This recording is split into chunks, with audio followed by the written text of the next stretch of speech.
Picking up from the last point, let's delve into a deeper question. The Jing River Long King had 9 sons.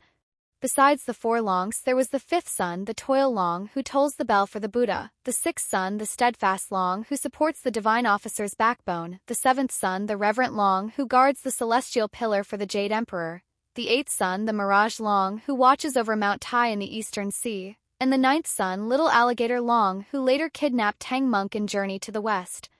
Why then were the other Long sons not panicked and seemingly settled in their roles, while the 4 River Long gods were so frantic? Let's first shift our focus to Yellow Wind Ridge and review the time span between the game and the novel. Black Bear Gwai took the Relic of Eyes from the Great Sage and returned to Black Wind Mountain, saying, 500 years I have rebuilt the temple. This indicates that the Great Sage's death occurred 500 years ago. Yellow Wind Sage also received one of the 6 relics at the same time as Black Bear Gwai, which means his return to Yellow Wind Ridge coincided with Black Bear Gwai's 500 years ago. Profile of Tiger Vanguard states that the tale began centuries past when the journeyers crossed Yellow Wind Ridge. In those days, the old Tiger Vanguard lost his life seizing the Tang Monk.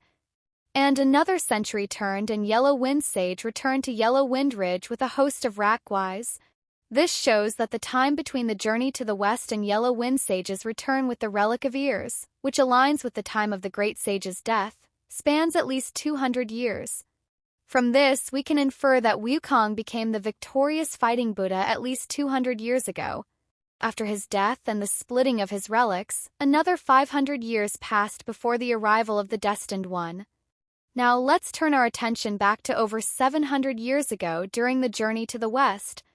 That time, the Great Sage was battling Yellow Wind Gwai at Yellow Wind Ridge, where he was blinded by the Samadhi wind, making it difficult to keep his eyes open.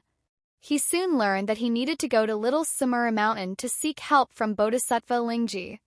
Wukong found Bodhisattva Lingji, and his vision was quickly restored. Bodhisattva Lingji had 2 treasures, the Wind Tamer and the Golden Long Staff.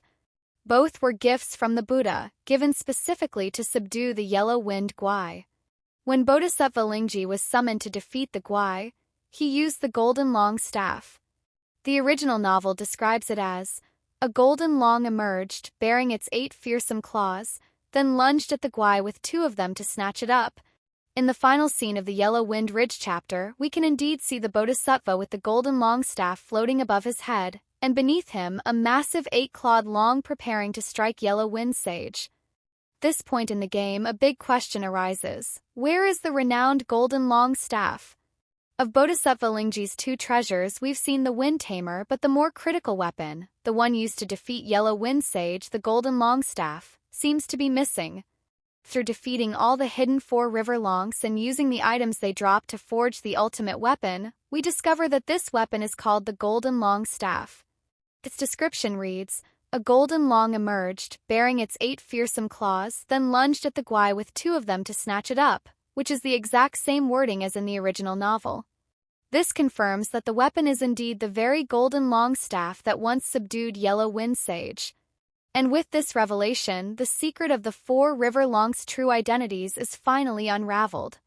Stay tuned for more in the next episode.